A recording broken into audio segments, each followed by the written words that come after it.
देश के हर माँ बाप को सावधान करने वाली खबर आपको बताता हूं। एक खांसी की दवाई की खबर है, बच्चों की जान पर बनाई है। सिरप से सावधान रहने की जरूरत है। अब बात करते हैं जानलेवा उस सिरप की जिसकी बात मैं आपसे कर रहा था। इसके सितम से मध्य प्रदेश और राजस्थान में अब तक 11 मासूमों की जान जा चुकी है, जिसने सिस्टम और सरकार को सवालों के कटघरे में खड़ा कर दिया है। ताजा खबर यह है कि मौत का आंकड़ा बढ़कर 11 पर पहुंच गया है। यह बड़ी खबर इस वक्त की। मध्य प्रदेश, राजस्थान में संदिग्ध सिरप से मौत का तांडव मचा हुआ है। मध्य प्रदेश के छिंदवाड़ा में एक और मासूमी बच्चे की मौत हो गई है। छिंदवाड़ा में मरे 9 बच्चों में से 6 ने संदिग्ध सिरप पिया था। बड़ी खबर, राजस्थान के भरतपुर और सीकर में भी एक बच्चे की मौत हुई है। बड़ी खबर, जानलेवा सिरप जो हम आपको बता रहे हैं। ये देखिए तस्वीरें आपके सामने हैं, जिस खबर को हम आपको लगातार बता रहे हैं कि किस तरह से सिरप को पीने से बच्चों की मौत हो रही है। मध्य प्रदेश और राजस्थान सरकारी अस्पताल से मिलने वाला कफ सिरप पीने के बाद राजस्थान और मध्य प्रदेश में अब तक 11 बच्चों की मौत हो चुकी है। ये मौतें सवाल खड़ा कर रही हैं कि आखिर ऐसा कैसे हो रहा है। क्या बिना जांच के बिक रही है बच्चों को ये दवाएं? क्या सरकारी अस्पतालों में क्वालिटी चेक नहीं किया जाता? ये तस्वीरें आपके सामने जो हम आपको लगातार दिखा रहे हैं। दरअसल मध्य प्रदेश के छिंदवाड़ा में बच्चों की मौत से हाहाकार मचा हुआ है। सवालों में सिर्फ है और उंगली सिस्टम पर उठ रही है। छिंदवाड़ा के नागपुर में देर रात एक बच्चे ने इलाज के वक्त दम तोड़ दिया। बहुत ही दुखद खबर है। इलाज चल रहा था बच्चे का, उस वक्त उस बच्चे ने दम तोड़ दिया, जिसके बाद मौत का आंकड़ा 9 हो गया। बताया जा रहा है कि 9 बच्चों में से 6 ने वो संदिग्ध सिरप पिया था। आलम यह है कि अब वायरल की चपेट में आने वाले बच्चों का इलाज सिर्फ सरकारी अस्पताल में होगा।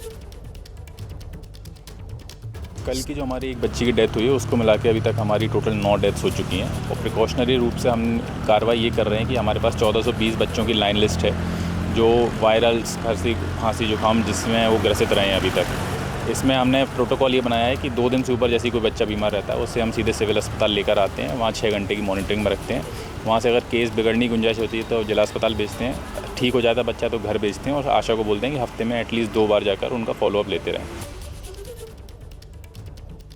एसडीएम का बयान आपने सुना। सरकारी अस्पताल से मिलने वाला कफ सिरप पीने के बाद राजस्थान और मध्य प्रदेश में अब तक 11 मौत हो चुकी है, जो हम आपको लगातार बता रहे हैं। ये मौतें सवाल खड़ा कर रही हैं कि आखिर क्या बिना जांच के बिक रही है बच्चों को यह दवा? क्या सरकारी अस्पतालों में क्वालिटी चेक नहीं किया जाता?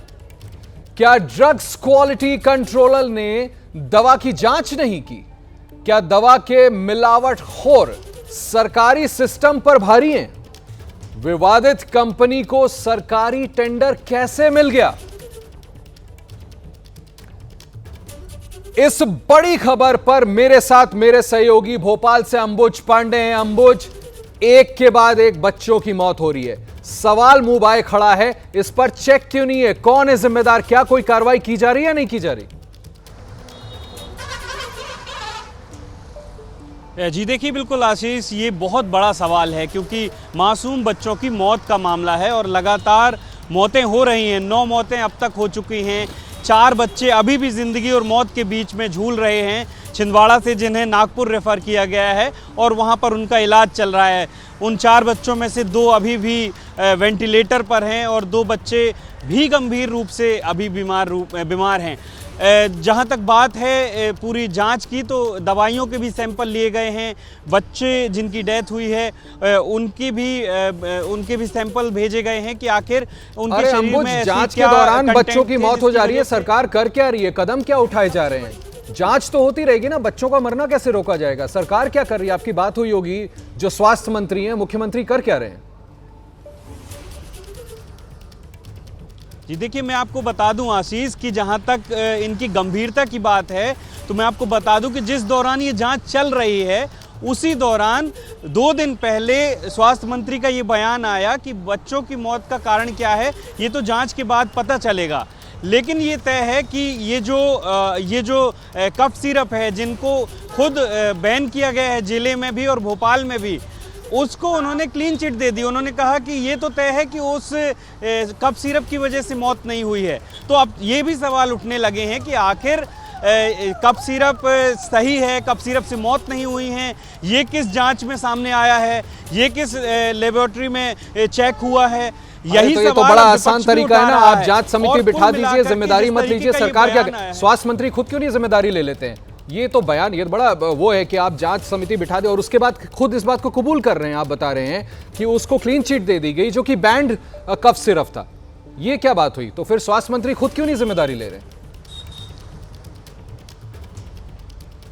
बिल्कुल ये सवाल उठता है क्योंकि अगर ये कफ सिरप से बच्चों की मौतें नहीं हुई हैं, या ये मान भी लिया जाए कि इन कफ सिरप की वजह से मौतें नहीं हुई हैं, लेकिन जब तक जांच की रिपोर्ट नहीं आ जाती है तब तक उन प्रिकॉशनरी उनकी सप्लाई पर रोक लगाई गई है।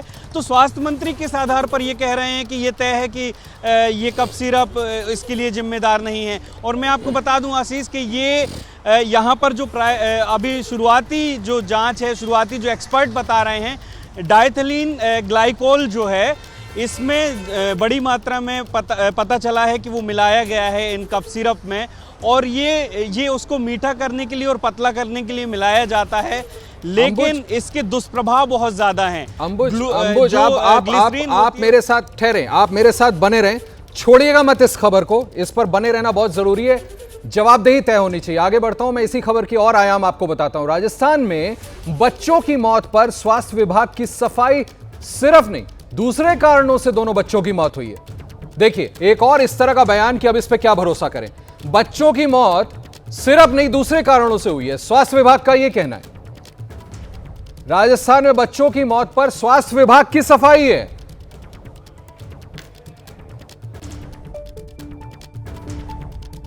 तक लैब में टेस्टिंग नहीं होगी, हम लोग नहीं कह सकते वो कॉफ मिक्सचर में जहर था या गलत थी या जो भी फर्जीवाड़ा था। लैब टेस्टिंग में 3 दिन लगते हैं और हमने एक नहीं, हमने अनेक लैब से हमने टेस्टिंग हम करा रहे हैं। जितनी भी वो दवाई है उनको हमने वहां से सब हमारे हॉस्पिटल से विड्रॉ कर। अब जो हमारा विभाग है इससे ज्यादा कुछ कर नहीं सकते। आप किसी को दोषी मान सकते हो जब आप प्रूव कर सको कि ये इनको दवाई जो है ये जहरीली है या इसकी वजह से बच्चों को की डेथ हुई है। बड़ा आश्चर्यजनक बयान है। देखिए कह रहे हैं कि इससे ज्यादा हमारा विभाग क्या कर सकता है। दुर्गति की इंतहा है। चलिए, जहां खांसी की सिरप दवा नहीं मौत साबित हो रही है, परिजन अपने नौनिहालों को खोकर गमगीन है। सामने तस्वीरें देखिए, कितनी दर्दनाक है। जिन लोगों के घरों में इन बच्चों की मौत हुई है, सर देखिए, सामने देखें, ये तस्वीरें हैं उन घर वालों के जिन्होंने अपने मासूम बच्चों को खोया है। हम आपको एबीपी न्यूज़ पर दिखा रहे हैं। स्वास्थ्य मंत्री, स्वास्थ्य विभाग, हमने फिलहाल सिरप के वितरण पर रोक लगाई है, ये कह रहे हैं। बच्चों को डेक्स्ट्रोमेथोर्फिन सिरप नहीं दिया। हमारा विभाग इससे ज्यादा कुछ नहीं कर सकता। ये मैंने आपको दिखाया अभी। सिरप पीने से नहीं, किसी और वजह से मौत हुई है। जांच को भेज दिए गए सैंपल्स, रिपोर्ट आने में 3 दिन लगेंगे। विभाग ने डेक्स्ट्रोमेथोर्फिन दवा नहीं लिखी। बिना सबूत अभी किसी को दोषी नहीं ठहरा सकते। एक बच्चे को प्रतिबंधित दवा लिखने वाला निलंबित कर दिया गया है, यह बताया जा रहा है। सामने आपके तस्वीरें हैं। जानलेवा सिरप। सिस्टम से अब यह सवाल बनता है कि क्या बिना जांच के बिक रही है बच्चों को यह दवा? क्या सरकारी अस्पतालों में क्वालिटी चेक नहीं किया जाता? क्या ड्रग्स क्वालिटी कंट्रोलर ने दवा की जांच नहीं की? कर क्या रहे हैं वो? क्या दवा के मिलावटखोर सरकारी सिस्टम पर भारी हैं या मिली भगत है, घुसे हुए हैं सिस्टम में? विवादित कंपनी को सरकारी टेंडर कैसे मिल जाता है? जरूर घपला है। आखिर कैसे हो रहा है यह सब कुछ? राजस्थान के स्वास्थ्य मंत्री गजेंद्र सिंह खिंवसर का बयान हमने आपको बताया।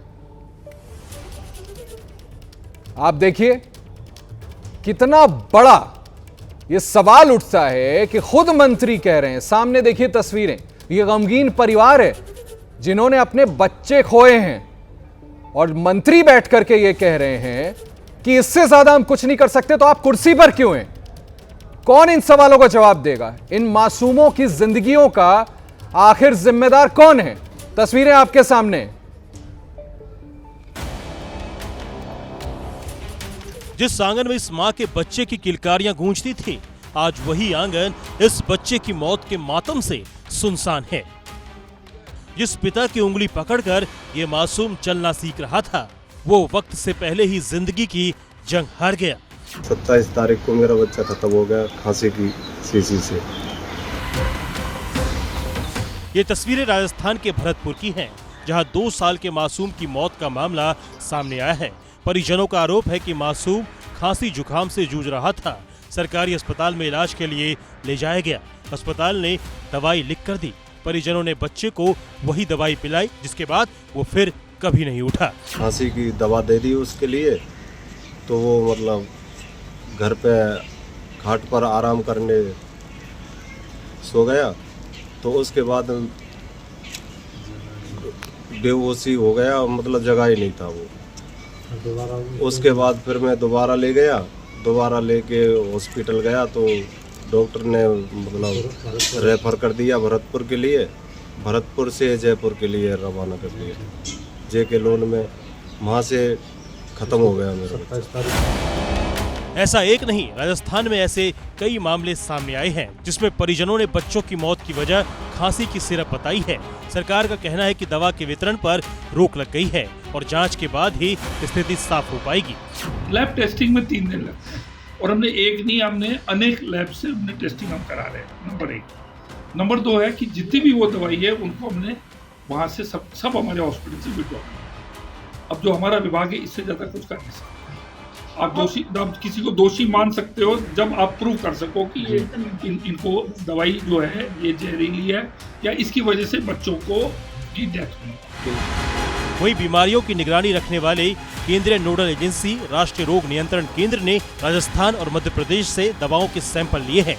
दोनों राज्यों से हाल ही में कथित खांसी सिरप से बच्चों की मौत के मामले सामने आए हैं।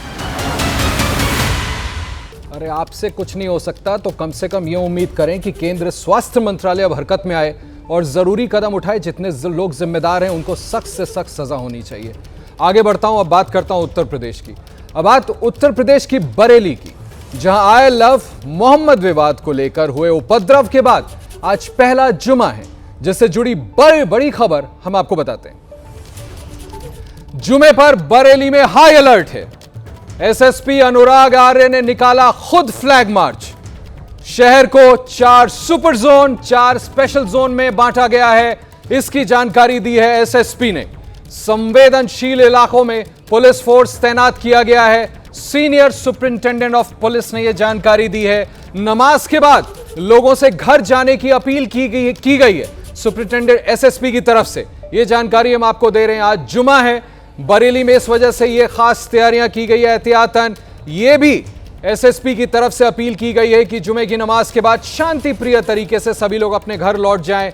4 सुपर जोन, 4 स्पेशल जोन में बांटा गया है पूरे इलाके को, जो लगातार सुबह से एबीपी न्यूज पर हम आपको खबर दिखा रहे हैं कि कैसे पुलिस और प्रशासन मुस्तैदी के साथ यह सुनिश्चित करने में लगा है कि अब वैसी कोई अप्रिय घटना यहां न घटे। तस्वीरें देखिए, बरेली में 8500 सुरक्षा बल तैनात किए गए हैं। ड्रोन से निगरानी रखी जा रही है। कड़ी सुरक्षा व्यवस्था की गई है। छतों पर भी यह देखा जा रहा है कि कहीं पत्थरों को इकट्ठा तो नहीं किया गया है। दोनों ही समुदायों से यह अपील की जा रही है, शांति व्यवस्था बना के रखें। एबीपी न्यूज भी लगातार आपसे कह रहा है, गंगा जमुनी तहजीब को ना भूलें, एक दूसरे के साथ सौहार्द बना करके रखें। तस्वीरें देखें एबीपी न्यूज पर। एसएसपी की तरफ से क्या कुछ कहा गया है वो हमने आपको बताया। खुद ही उन्होंने फ्लैग मार्च निकाला है। संवेदनशील इलाकों में पुलिस फोर्स को तैनात किया गया है। लोगों से अपील की गई है कि नमाज के बाद शांति प्रिय तरीके से अपने अपने घरों को वापस लौट जाएं। बरेली की ताजा तस्वीरें आज जुमे के दिन की हम आपको दिखा रहे हैं। शहर को 4 सुपर जोन और 4 स्पेशल जोन में बांटा गया है। अनुराग आर्य जो कि एसएसपी है जिले के, उन्होंने खुद निकाला है फ्लैग मार्च। स्थिति की गंभीरता को देखते हुए बरेली से जुमे के दिन की ये बड़ी खबर। 3 तस्वीरें आपके सामने हैं।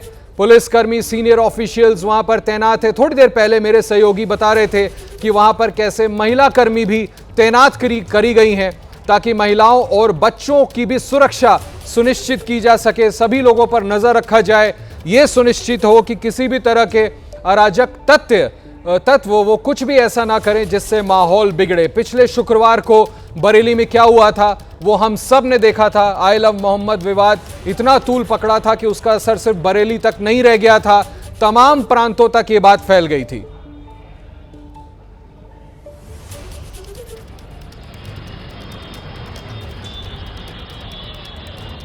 जो कोर शहर का एरिया है उसको 4 सुपर जोन और 4 स्पेशल जोन में बांटते हुए फोर्स का हैवी डिप्लॉयमेंट किया गया है। जितने संवेदनशील पॉइंट्स हैं वहाँ पे फोर्स डिप्लॉय की गई है। 4 एडिशनल एसपी और लगभग 19 एडिशनल एसपीज और 30 के करीब सीओज हैं जिनको एरिया और रिस्पॉन्सिबिलिटी बांट के दिया गया है। 8000 के आसपास पुलिस फोर्स की नफरी है जिसको डिप्लॉय किया गया है। इसमें हमारे सिविल पुलिस के लोग हैं, आर्म्ड पुलिस है, पीएसी है, मजिस्ट्रेट्स 250 से ऊपर मजिस्ट्रेट्स हैं जिनका डिप्लॉयमेंट किया गया है। फायर सर्विस की गाड़ियों को डिप्लॉय किया गया है। LIU के लोगों को सादे कपड़ों में डिप्लॉय किया गया है इंटेलिजेंस गैदरिंग के लिए। तो एहतियातन जितने भी स्टेप्स लिए जाने हैं, ड्रोन के माध्यम से भी निगरानी करा रहे हैं, वो सारे लिए जा चुके हैं। ठीक है, हमने देखा SSP खुद बयान दे रहे थे कि क्या तैयारियां वहां की गई है ये सुनिश्चित करने के लिए कि कोई अप्रिय घटना ना घटे। सामने देखिए तस्वीरें आपको ABP न्यूज पर हम लगातार दिखा रहे हैं। अनुराग आर्य सामने खुद खड़े हैं, लीड कर रहे हैं। सभी पुलिस कर्मी वहां पर मौजूद है। बड़ी संख्या में 8500 पुलिस बल तैनात किए गए, अलग अलग टुकड़ियां हैं। और थोड़ी देर पहले हमने आपको यह बड़ी खबर भी बताई थी कि इंटेलिजेंस यूनिट, जो लोकल इंटेलिजेंस यूनिट जिसे हम शॉर्ट फॉर्म में LIU कहते हैं, उसके लोग भी यहां पर तैनात है ताकि समय रहते किसी भी तरह की कोई अप्रिय घटना घटने की सूरत में उसको पहले से भाप सके और उसकी जानकारी पुलिस कर्मियों को दे सके। देखिए बड़ी संख्या में पुलिस बल तैनात है वहां पर, यह सुनिश्चित करने के लिए कि आज जो जुमे का दिन है इसके बाद शांति प्रिय तरीके से जुमे की नमाज पढ़ी जाए और उसके बाद लोग अपने अपने घरों को लौट जाएं। अगर आज ये करने में पुलिस वाले कामयाब होते हैं तो निश्चित तौर पर इस बात की हम उम्मीद कर सकते हैं कि वहां की स्थिति सामान्य हो सकेगी। सामने फिर से मैं आपको बता दूं, तस्वीरें देखें, महिला पुलिसकर्मी भी तैनात की गई हैं। महिलाओं और बच्चों की सुरक्षा सुनिश्चित करने के लिए चप्पे चप्पे पर 4 जोन में बांटा गया है इस पूरे इलाके को। बरेली की तस्वीरें, ताजा तस्वीरें हम आपको दिखा रहे हैं, इस वक्त की तस्वीरें कैसे SSP खुद लीड कर रहे हैं। और खुद जब पिछले शुक्रवार जुमे के दिन यहां पर बवाल मचा था तो मुख्यमंत्री योगी आदित्यनाथ ने बड़े बड़े अधिकारियों को यह कहा था कि खुद वहां पहुंचे, यह सुनिश्चित करें कि जो लोग जिम्मेदार हैं उनके खिलाफ सख्त कार्रवाई हो और आगे इस तरह की घटना नहीं होनी चाहिए। उसी का असर आज हमको देखने को मिल रहा है। स्थानीय प्रशासन पूरी तरह से सक्रिय है। ये देखें सामने कमांडोज हैं, महिला पुलिसकर्मी हैं। हम आपको लगातार तस्वीरें बरेली की दिखा रहे थे। एक तरफ जहां पुलिस का पहरा है वहीं धर्मगुरु शांति की अपील भी कर रहे हैं। बरेली में मौलाना शहाबुद्दीन रजवी ने शांति से नमाज अदा करने की अपील की है। कहा है कि नमाज के बाद सीधे अपने घर को चले जाएं, कहीं भी भीड़ इकट्ठा ना करें। तमाम मुसलमानों से ये अपील करूंगा कि जुमे की नमाज बहुत एहतमाम से पढ़ें और नमाज पढ़ने के बाद में वो अपने घरों में चले जाएं। मैं तमाम लोगों से अमन शांति बनाए रखने की अपील करता हूं। ये देखिए मौलाना रजवी ने किस तरह से शांति की अपील की है। बहुत अच्छी बात है, बहुत जरूरी है कि धर्मगुरु सामने आए और दोनों समुदायों से अपील करें कि शांति बना करके रखें। ये तस्वीरें आपके सामने हैं जो मैं लगातार आपको दिखा रहा हूं ABP न्यूज पर। ये देखिए सामने आपको महिला पुलिसकर्मी नजर आ रही हैं, महिला पुलिस अधिकारी और प्रशासनिक अधिकारी भी सामने, कमांडोज हैं, बाकायदा तैनात हैं कि किसी भी तरह से सुनिश्चित करें कि यहां पर कोई अप्रिय घटना अब ना घटे। ये तस्वीरें हमने आपको दिखाई, ये बरेली की ताज़ा तस्वीरें थी। प्रशासन मुस्तैद है कि किसी भी तरह से अब यहां पर शांति व्यवस्था को स्थापित किया जाए। आगे बढ़ता हूं, राजधानी दिल्ली के जवाहरलाल नेहरू यूनिवर्सिटी की बात करते हैं, जिसके बाद यहां पर जवाहरलाल यूनिवर्सिटी में रावण पर रण छिड़ गया, जिसके बाद चप्पलें भी चली, पथराव की भी खबर है और 2 गुटों के बीच नोक-झोंक भी हुई। सामने तस्वीरें देखिए, हम आपको 2 तस्वीरें दिखा रहे हैं। दरअसल दिल्ली में जवाहरलाल नेहरू यूनिवर्सिटी में रावण का दहन करने को लेकर बवाल हो गया। दशहरे की रात ABVP और लेफ्ट समर्थक आमने सामने आ गए, खूब हंगामा हुआ। दोनों गुटों ने एक दूसरे पर आरोप भी लगाए और कुछ छात्रों के जख्मी होने की भी खबरें। इसकी तस्दीक ये दो तस्वीरें कर रही हैं जो आप एबीपी न्यूज पर देख रहे हैं किस तरह से नारेबाजी हो रही थी। लेकिन सवाल है कि आखिर इस हंगामे की वजह का सच क्या है। सच को लेकर सवाल इसलिए है क्योंकि एबीवीपी का आरोप है कि मां दुर्गा की शोभा यात्रा में लेफ्ट समर्थकों ने हमला किया, हिंदू धर्म की आस्था को ठेस पहुंचाई गई, यह आरोप लगाया जा रहा है। 4 तस्वीरें आपके सामने हैं फोटो को लेकर के, आप ये देखिए। वहीं लेफ्ट का आरोप है कि एबीवीपी ने माहौल खराब किया। जवाहरलाल नेहरू यूनिवर्सिटी में हुए हंगामे की ये 4 तस्वीरें एबीपी न्यूज पर हम आपको दिखा रहे हैं, आपके सामने हैं। आप देख सकते हैं कि रावण के पुतले में उमर खालिद, शर्जिल इमाम से लेकर अफजल गुरु समेत कई आरोपियों की तस्वीर लगाई गई। ये जिहादियों को पहचानिए, ये कौन से ऐसे जिहादी लोग हैं, ऐसी मजहबी मानसिकता, कट्टरपंथ मानसिकता के लोग हैं जो उमर खालिद और शर्जिल जैसे आतंकियों के समर्थन में ऐसे नारे लगाते हैं और दुर्गा पूजा समिति के लोगों को जो माता दुर्गा के विसर्जन के लिए जा रहे हैं उन पर हमला करते हैं, पत्थरों से, लकड़ियों से हमला करते हैं। जिहादियों के असली चेहरे को पहचानिए कि जब माता का विसर्जन करने कुछ लोग जा रहे थे, ट्रेनों के कुछ साथ माता दुर्गा के विसर्जन में व्यस्त थे, तो ये जिहादी मानसिकता के भीड़, ये वामपंथी उनकी तरफ ऐसे पत्थर के टुकड़े, ऐसे लकड़ी के टुकड़े भेज रहे हैं। अब पहचानिए इन जिहादी चेहरों को कि कौन जेएनयू की दशा को खराब करने की कोशिश कर रहा है, और उन वामपंथियों को पहचानिए जो बार बार देश को तोड़ने की, हिंदू धर्म के आस्था को तेज पहचाने की कोशिश कर रहे हैं। खबर आ रही है ऑपरेशन सिंदूर को लेकर, ये बड़ी खबर है। ऑपरेशन सिंदूर को लेकर वायुसेना प्रमुख का बड़ा बयान, पाकिस्तान को ऑपरेशन सिंदूर में हुआ भारी नुकसान, ये कह रहे हैं वायुसेना प्रमुख। तो आप देख सकते हैं किस तरह से एक बड़ी बात वायुसेना प्रमुख की ओर से की गई है। ऑपरेशन सिंदूर में भारी नुकसान की बात कही गई है।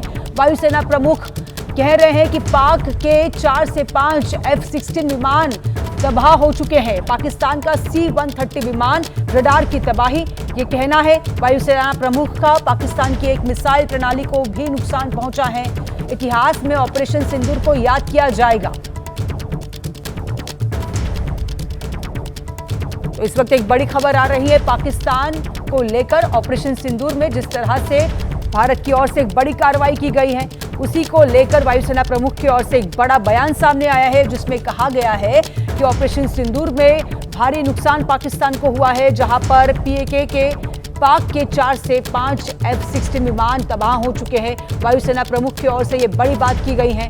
वो कहते हैं कि पाकिस्तान का C-130 विमान रडार भी तबाह हो चुका है।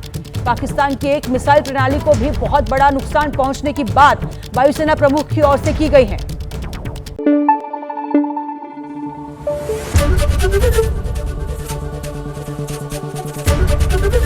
एबीपी न्यूज आपको रखे आगे।